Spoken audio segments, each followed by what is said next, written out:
नमस्कार, भोरे भोर के एक और एपिसोड में आपका बहुत बहुत अभिनंदन करते हैं, स्वागत करते हैं और शुरू करते हैं आज के उस विषय पर जिस पर आपके साथ कुछ वक्त बिताना है।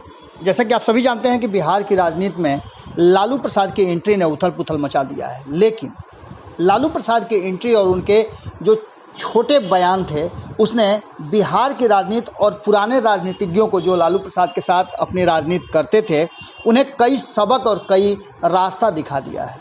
ये रास्ता सबसे ज़्यादा अगर कहा जाए तो कहीं ना कहीं लालू प्रसाद के विरोधियों को रास आई है और लालू प्रसाद के विरोधी इस पूरे रास्ते पर चलने के लिए अपने प्लान तैयार कर चुके हैं। सबसे पहले भारतीय जनता पार्टी ने प्लान एम तैयार किया। ये प्लान एम है क्या, हम आपको बताते हैं। इससे पहले आपको बता दें कि जिस तरह से शहाबुद्दीन प्रकरण को लेकर के भारतीय जनता पार्टी चुप्पी साधे हुए है, वहीं जदयू इस प्रकरण में कहीं ना कहीं अपना हाथ डालने के लिए पूरा मन बना चुकी है। और मन ही क्या बना चुकी है, जदयू के तरफ से लोग अब शहाबुद्दीन के घर आने जाने लगे हैं। कई तरह की बातें सामने आने लगी है।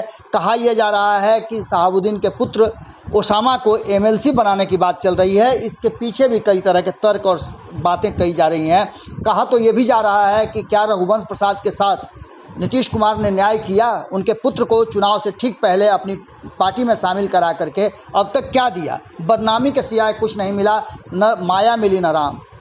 इसके साथ ही आपको बता दें कि अब बिहार में एक बार फिर से आपने देखा होगा कि भारतीय जनता पार्टी और जदयू के बीच में जो तलवारें खिंची हुई थी उसमें थोड़ी कमी आना शुरू हो चुकी है। नीतीश कुमार के गुस्से के बाद कि आखिर उनकी पार्टी के लोग क्यों नहीं बोल रहे हैं, क्यों चुप्पी साधे हुए हैं, लगातार हमलों का जवाब क्यों नहीं दे रहे हैं, उस पर अब एक्शन शुरू हो चुका है। आपने देखा होगा किस तरह से नीरज कुमार सामने निकले हैं, उमेश कुशवाहा बोलना शुरू कर चुके हैं और उपेंद्र कुशवाहा जो दिल्ली में बैठ करके कई तरह की बातें कर रहे थे। कहा तो यहाँ तक जा रहा था, कई मीडिया पर्सन्स ने इस बात को भी इंगित किया था कि कहीं ना कहीं उपेंद्र कुशवाहा बैठे हुए हैं, जो आरसीपी सिंह काम नहीं कर पा रहे हैं वो काम करने के लिए उन्हें दिल्ली में छोड़ा हुआ है। यानी कि एक तरफ जहां नीतीश कुमार भारतीय जनता पार्टी के साथ अपने संबंधों को बेहतर करने के लिए आरसीपी सिंह को अध्यक्ष बनाए, वहीं दूसरी तरफ एक और बात चर्चा में आ रही थी कि उधर अगर सब कुछ ठीक ठाक नहीं रहता है या फिर आरसीपी सिंह भारतीय जनता पार्टी के साथ नीतीश कुमार के शर्तों पर समझौता कराने में या फिर सरकार चलाने में सक्षम नहीं होते हैं तो प्लान बी भी होगा। लेकिन इस प्लान बी में उपेंद्र कुशवाहा को कितनी सफलता मिली अभी तक इस पर कोई दावा नहीं किया जा रहा है। कहा तो यहाँ तक जा रहा था कि लालू प्रसाद से मुलाकात के लिए, लालू प्रसाद से बातचीत के लिए, संवाद के लिए वो दिल्ली में बैठे हुए हैं। लेकिन अब तक जो हमारे सूत्र बता रहे हैं और जो हमारी बातचीत हुई है उसके आधार पर ये बातें स्पष्ट है कि अभी तक लालू प्रसाद से कोई भी बात नहीं हो पाई। हालांकि हम ये दावा नहीं कर रहे हैं क्योंकि राजनीतिज्ञ लोग कहते कुछ हैं और होता कुछ है। इन सब स्थितियों के बाद कहीं ना कहीं एक सूत्र के रूप में उपेंद्र कुशवाहा को पूरे जदयू के लोग देख रहे हैं। इस बीच में आपको बता दें कि जदयू के भीतर भी कई तरह की बातें और कई तरह की चर्चाएं शुरू हो चुकी थी। जदयू कई खेमे में बट चुका था, जहां एक तरफ आरसीपी सिंह के साथ रहने वाले ललन सिंह अब उनसे दूर हैं, वहीं जो नया ये धड़ा जुड़ा है उपेंद्र कुशवाहा का, आरएलएसपी का जो पूरा कुनबा जुड़ा है वो भी अब संतुष्ट नहीं नज़र आ रहा है। वहीं अगर बात करें उमेश कुशवाहा जो प्रदेश अध्यक्ष बनाए गए हैं, उनका भी स्पार्क पूरी तरह से नज़र नहीं आ रहा है।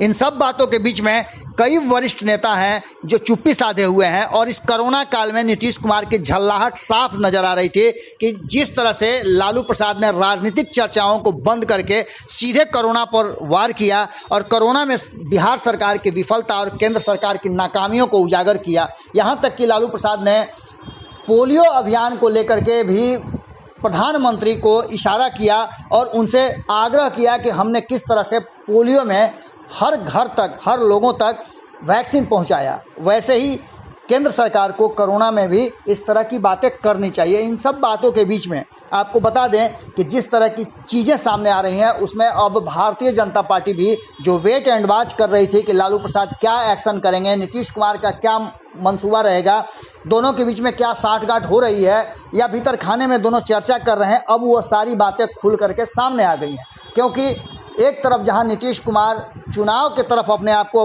पार्टी को मजबूत कर रहे हैं और इस 2020 में भारतीय जनता पार्टी से मिले झटके और यहाँ तक कि उन्हीं के एनडीए के साथ ही चिराग पासवान के द्वारा दिए गए झटके को अब तक भुला नहीं पाए हैं, उससे उबरने का प्रयास कर रहे हैं। उधर दूसरी तरफ कहीं ना कहीं लालू प्रसाद भी अब किसी के साथ कोई गठजोड़ करने के लिए तैयार नहीं है, बल्कि लालू प्रसाद पूरी तरह से चुनावी तैयारियों में जुट गए हैं। उन्होंने अपने विधायक और हारे हुए विधायकों को, उम्मीदवारों को भी और पार्टी के वरिष्ठ नेताओं को भी उन्होंने कहीं ना कहीं अब इस बात के लिए स्पष्ट तौर पे कह दिया है कि वो चुनाव की तैयारियां करें। इन सब के बीच में जो भारतीय जनता पार्टी है वो अपने प्लान एम पर काम करना शुरू कर चुकी है। ये प्लान एम है क्या, जिसकी चर्चा हमने शुरुआत में आपसे किया था।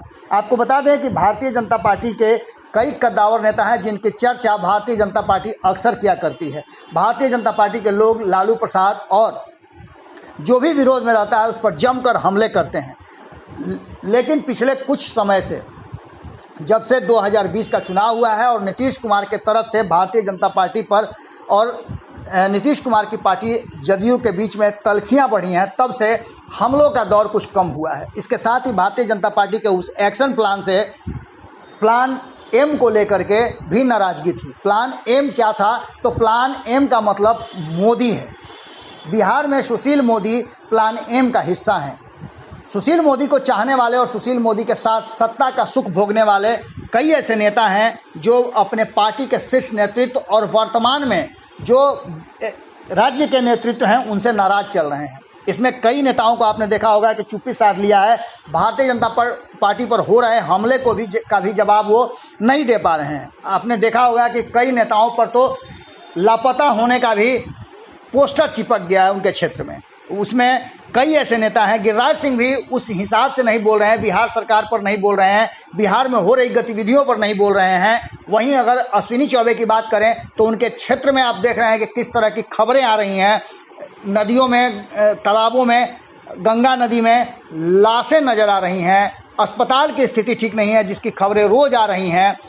इसके साथ ही और भी कई बातें हैं। प्रेम कुमार की बात कर लें आप, नंदकिशोर यादव की बात कर लें, ये सारे लोग चुप्पी साधे हुए हैं और ये सारे लोग कभी लंबे समय से इस सरकार के हिस्सा हुआ करते थे। पिछले 15 सालों में इनका वर्चस्व और रुतबा काफ़ी बड़ा था, लेकिन ये सारे लोग जैसे ही सुशील मोदी को दिल्ली शिफ्ट किया गया, ये चुप्पी साध चुके थे। और इस प्लान एम में अब जैसा कि सुशील मोदी की अनुपस्थिति में कहीं ना कहीं जदयू का प्रभाव बढ़ा और आरजेडी खुला छूट मिल गई और वो और हमलावर हो गई। तेजस्वी यादव का वर्चस्व बढ़ने लगा।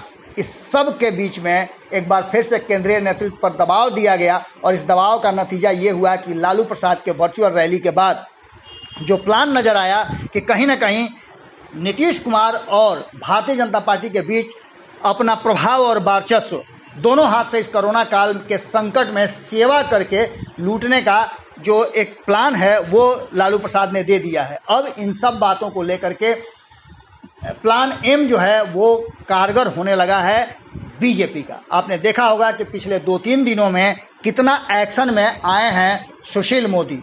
सुशील मोदी प्लान एम का हिस्सा है और मोदी फैक्टर जो है वो यहाँ केंद्र में काम कर रहा है, वहीं मोदी फैक्टर बिहार में भी काफ़ी प्रभावी हो गया है।